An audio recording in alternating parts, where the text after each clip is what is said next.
Hi, everyone. Welcome to Entrepreneurship by Design with Dr. C. I'm so glad you're here today because we have such an amazing guest with us, Melissa Rohlfs. Melissa is a certified holistic health and life coach, helping busy women find freedom and feel at peace with food, their bodies, and their lives. She teaches how to find freedom from the struggle with food. She's committed to empowering women to break free from dieting, emotional eating, and self-image issues so they can ditch the diet mentality and feel empowered in their own skin. After her own tumultuous history with food, withholding, and then later in life binging, she learned how to deal with the core issues around her broken relationship with food.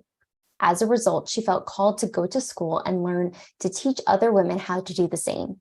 She graduated from the Health Coach Institute as a holistic health and life coach in 2018. She is a proud Boilermaker alumni living in Arizona with her husband, Chad, and her two kiddos. And thank you so much for being here today, Melissa. It is such a pleasure to have you. And I would love for you to just dive into your journey, how you got here today, and then we can go a little bit deeper. Well, thank you for having me, Dr. C. I'm really excited to be here. And I think how I got here is a great question because I ask myself that a lot. Like, how did I get here? What am I doing? Like, seriously, it's a thing.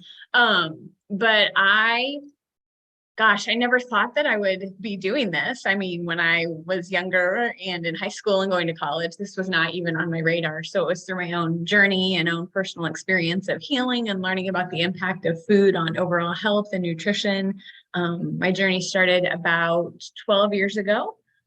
We had a newborn baby who wasn't sleeping through the night, and we had a 2-year-old who had some undiagnosed food allergies and sensory processing disorder we were unaware of. So that was very chaotic. My husband was traveling for work. And then on top of that, I was diagnosed with PTSD from childhood trauma. So that led me to therapy, obviously, but then also meeting the naturopath and learning about like how the body works and how the body handles trauma. And all of that just changed everything for me and led me on this path to help other women who were where I was. So went to school to become a holistic health and life coach. And here I am. Ask anything. I love it. You're such an open book, like we were talking about earlier. That you said too, a lot of times we store trauma in our body and how that impacts us, like with food and just how we go about life. And you don't even realize it because it's not something you're taught in school. There's nothing like, there's so much more out there and resources than there was like 10, 15 years ago when we were growing up and whatnot. But I think it's so key that you said that because you don't know how the body can react to things. And I'm so curious if you could share more about your personal journey with food and how you led to become a certified holistic health and life coach. Yeah, so I remember like being 8 years old and hiding like Pop-Tarts and cookies and candies and sugar in my room because at that time, as a little girl who was going through so much, that was how I handled the stress, the trauma, the overwhelm. And so food really became my coping mechanism. It carried through high school.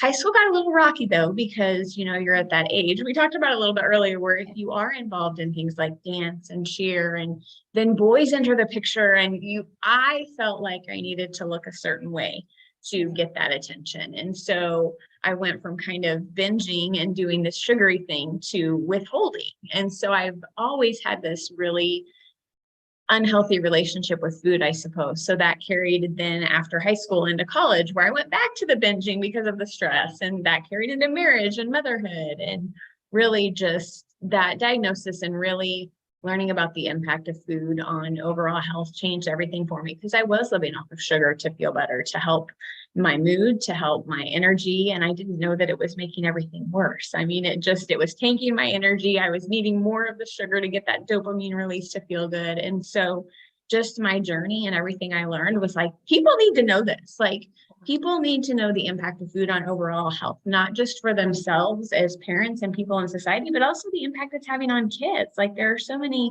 kids who are struggling with behavior things, and a lot of it can be attributed to food and nutrition and things they're needing and lacking. And it's very important that people know this to me. Like, it's very near to my heart. So yeah, that's why I'm here.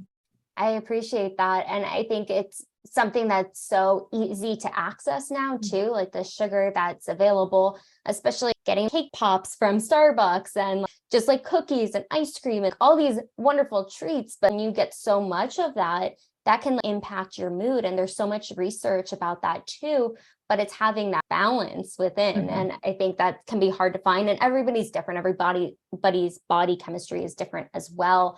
And I'm so curious, because I know you work with a lot of women. What are some of the core issues that you help women address when it comes to the relationship with food? And how do you guide them towards finding that freedom and peace?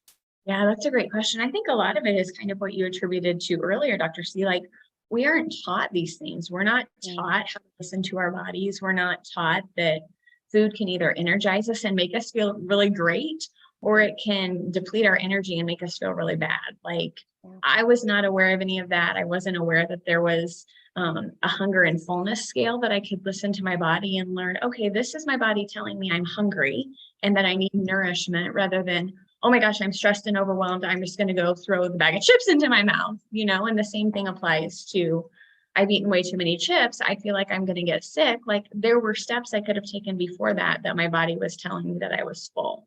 So a lot of it is helping women tap into what their bodies are saying to them, how to listen to that, how to honor what works for them. Because you said earlier, we're all different, we're all unique. And so it's really teaching them how to listen to themselves and their bodies, because that's not something we're taught.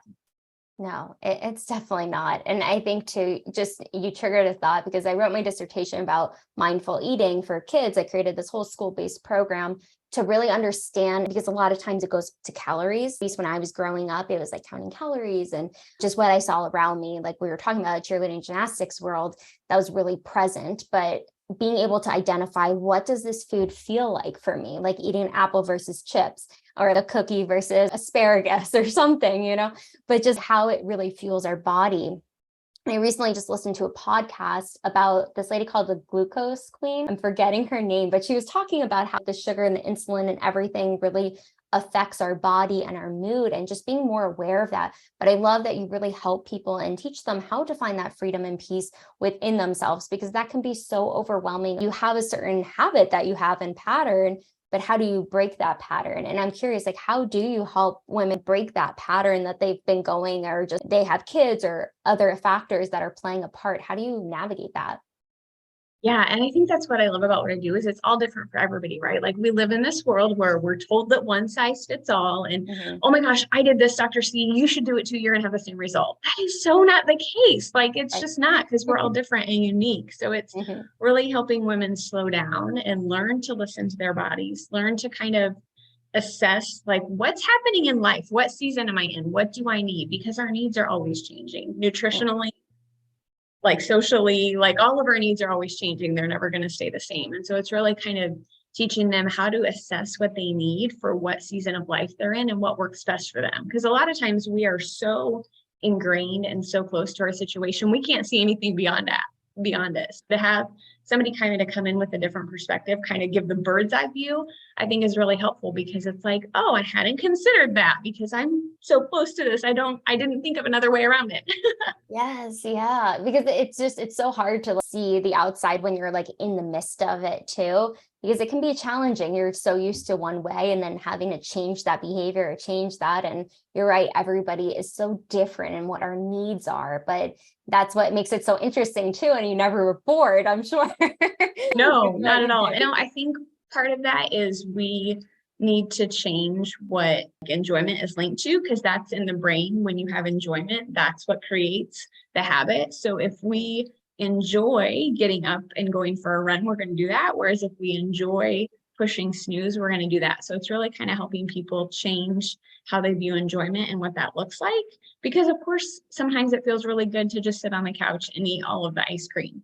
But usually underneath that, there is something more that we're craving. And so it's really kind of figuring out, what do I really crave? What do I really need? And meeting that need. And then having that become what's enjoyable, instead of going to the ice cream on the couch every night.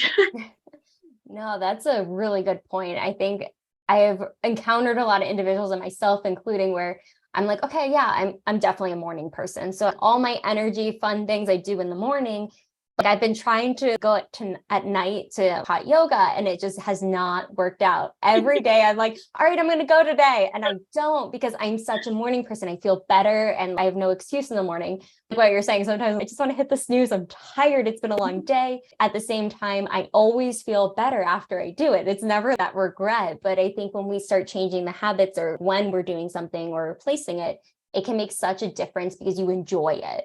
And I think things will always get in the way, being able to move forward, still doing that. And I love that you were saying too, instead of just sitting on the couch and eating ice cream, yeah, that's cool every once in a while. But if you keep doing that, it's going to affect your mood. It's going to affect a lot of other things too, not just one thing. I'm curious because, there's such this diet culture that we have where I think now it's like shifting. It's always shifting, but especially growing up, I saw that, and I'm sure you did too. And just from your experience, that there was this heavy emphasis on calories and in the magazines and on shows and all these different things. How do you approach that challenge of breaking free from dieting and the diet mentality? And what strategies do you find most effective in empowering women to make lasting changes?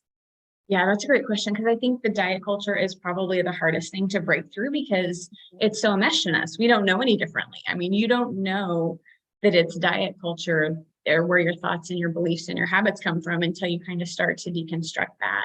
And so it's really, this journey of, again, teaching women how to listen to their bodies, how to listen to what they need, and then questioning, like, where does that thought come from? Where does that belief come from? And a lot of times it goes back to childhood. I had a client who she craved cheese and crackers. She didn't even like cheese and crackers. They made her feel terrible, but she craved them. And so, just through being curious and kind of asking questions, she discovered that she craved cheese and crackers when she was stressed, because when she was little, her family would get together, they would have all these games and they would eat cheese and crackers.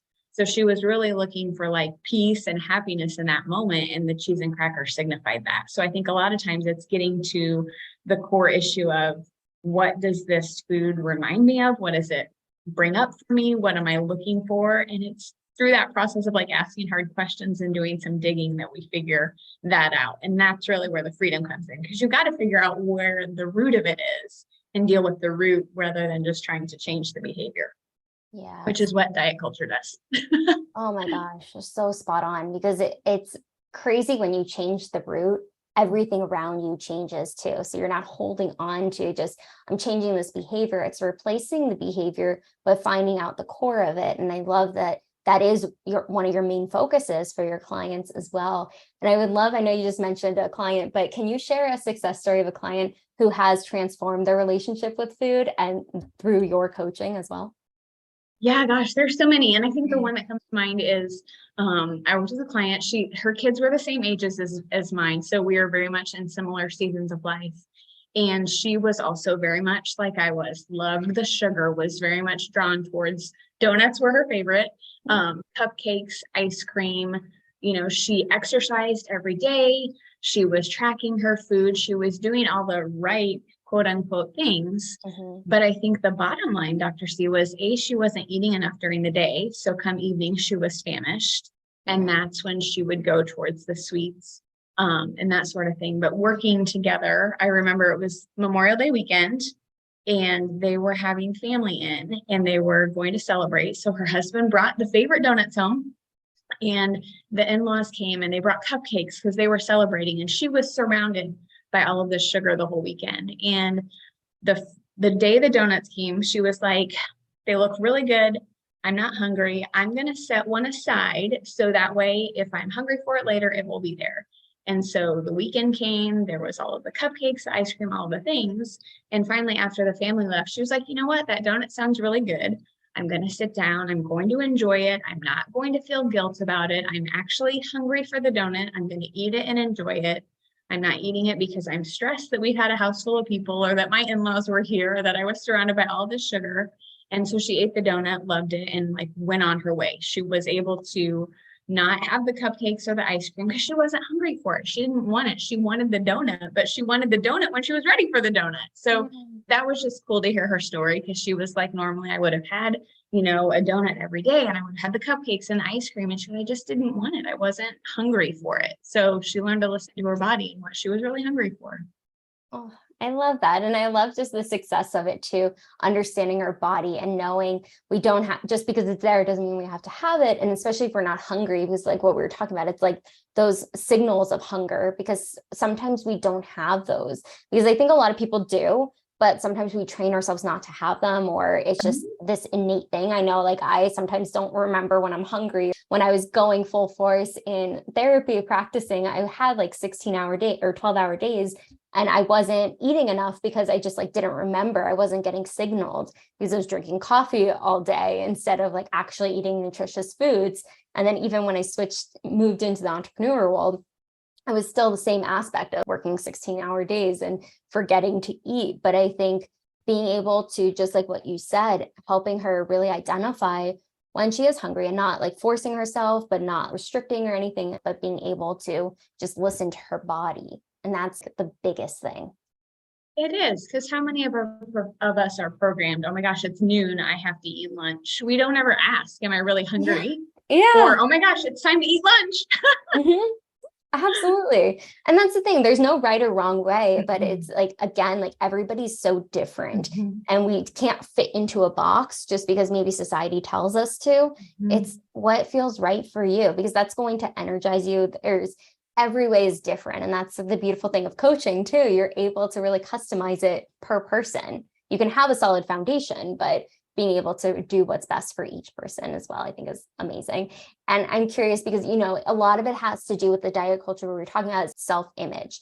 And I'm curious, what role does self-image play in a person's relationship with food? And how do you support women in improving their self-image and body acceptance? Yeah, I think they're so interconnected, as you said. And I think part of it is we have been told this lie that once we lose weight or we're a certain size or we are a certain number on the scale, we will be happy and life will be good. And I'm sorry, but that doesn't even make sense. Like, if my struggle is my children are rude and disrespectful to me, and that makes me frustrated and eat the Oreos because I'm frustrated with that, me losing weight isn't going to change the behavior of my kids. Like, I think that we've been taught this lie. And so I think really you've got to figure out what is causing that within us and work on that. Because I think learning to listen to your body and being able to like have a safe space to share what you're really thinking and feeling where you're not judged. I think those are two really big factors in the healing journey. But I think too, being strong enough to like say, this is who I am. This is what I stand for. This is what I believe. And being able to do all of that is really what creates the confidence and the self-esteem that so many of us look to the scale or the size for, because it's an inside job. And we have to do that internally, where we've been taught that it's an external thing. Because I think when you're confident and you listen to your body, you know who you are, you know what you're willing to accept and not accept. And so if it's your children's behavior, you're going to be a little more firm with them, and you're going to maybe discipline them, and you're going to, not tolerate that. And I think that's what happens too in our relationship with food. Oh, I'm not hungry and it's my birthday and everybody has food around me and they're making me feel bad or guilty that I should have it, but being able to say, you know what, thank you, I'm not hungry. And knowing that's who you are, that's what you stand for. It's not rude. Like, we have believed that if we say no, we're rude. And there's so much around that, as you can tell, because I'm like going all these different ways, but it's so interconnected. And I think a lot of that is really just helping women trust themselves. I think that's what it comes down to. I love that. And, it just thought of this because a lot of times culturally, food is such a big part of life. And just what you were saying with the birthdays. And I know I've been to like different cultures, different friends and whatnot, where if you don't eat, it's rude, or there's, but I just made all this food and you're like, well, I'm not hungry, or I just ate, or whatever it is. But I think that's such a really important aspect too of understanding the families might not understand based off of culture. And I feel like a lot of cultures are like that as well. Like I'm half Italian, and I know it's always like eat more and more, like really good food, and all the different people I'm associated with as well. I've just experienced that. Have you experienced any clients that where culturally it's been really challenging for them in that regard? What you were just saying with like the birthday party or anything like that. Have you ever experienced anything like that with clients? I think so, but I think, Dr. C, it's worse. Like, the thought around it and what it will be like is worse than the actual reality of it. Because we make it to be this thing in our mind where, oh my gosh, I'm going to say no thank you, and everybody's going to be mad at me, or they're not going to like me, or they're going to shun me. That has never once happened. You know, maybe they're a little bit like, oh, maybe you should eat a little bit more. And they kind of like will razz you a little bit, but it's never been as bad as it's been made out to be in our minds. So it's a lot of kind of like role playing, and let's figure out like, okay, let's say that happens. How are you going to respond? And really, I think being prepared and able to handle what happens as best you can is helpful in being proactive, but it's never been as bad as we think it will be. That's true. The mind can be a powerful thing. Unfortunately, too powerful sometimes. Right. Even with building your business, I'm curious because I know it's been up and down. It's not like smooth sailing. Correct me if I'm wrong. No. What have been maybe one or two obstacles you've encountered on this journey of building your business, building the coaching and everything along those lines? I think the biggest thing is figuring out how I help women and being able to articulate it, because my story is so complex. Like you probably heard, you know, there was trauma and there was food allergies and there was emotional eating and there were so many pieces of the story. And so it was like, how do I focus in on who I'm called to serve and how I'm called to serve them? And how do I say that in words that will appeal to them? Because I don't want to do weight loss. That's never been my heart. And so really kind of how do you navigate, like, what do people want while giving them what they need? And that I think has been the hardest thing. I think that's very hard for all of us. I mean, I think every single entrepreneur, probably 90% have had that same struggle. Well, how do I make this what they want, but what's really underneath all of that? But even with the obstacles, you've had a lot of success. You've helped so many women in particular of just their journey of food and their relationship with food. What would you say have been some of the tools that you've used to build your business, whether it's like technology or anything like that, that have been really helpful in building your business? I think coaching has been really helpful because I think, you know, coaching for me, I do it by myself. I'm a solopreneur. So I take the kids to school and I'll come home and work, and it can feel really lonely and isolating.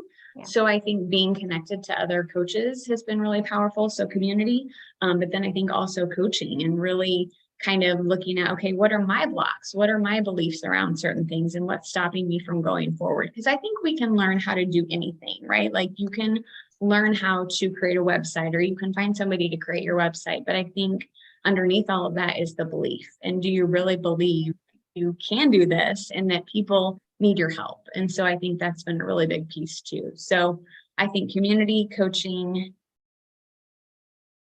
and I think just persistence, because it's not like an easy thing. And I think a lot of people give up before they have the chance to succeed.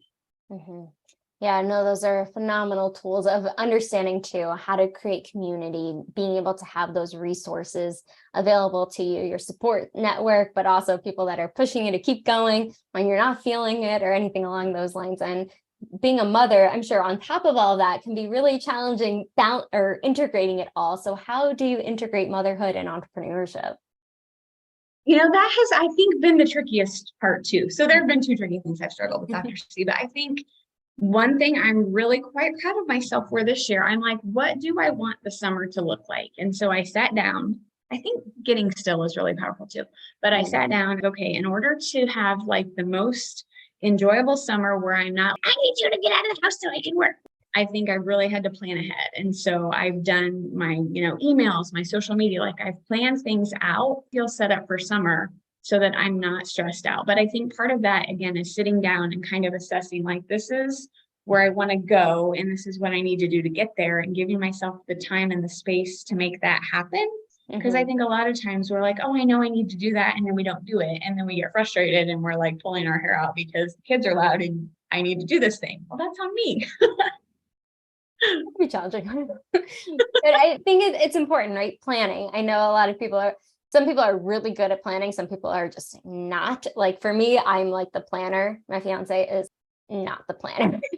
He just goes. He gets things done and everything. I'm just like, don't you want this like planned out? But I think to your point of, especially when you have children, there's going to be needs that need to happen. Things come up, things along those lines. I'm not a mother myself yet, but being able to have it strategic. So it isn't running around, what do I need to get done today, but being prepared for it. And I think that's just life too. You can never be fully prepared, but you can at least make it a little easier in that process as well.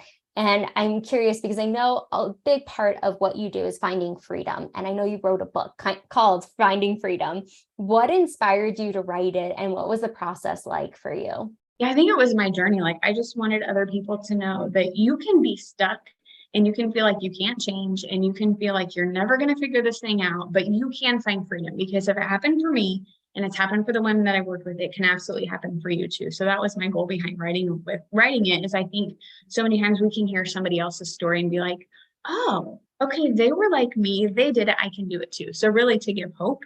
The process, it was long. It took me longer than it should have. I started writing it when we were living in Indiana, and we have been in Arizona now for almost 5 years.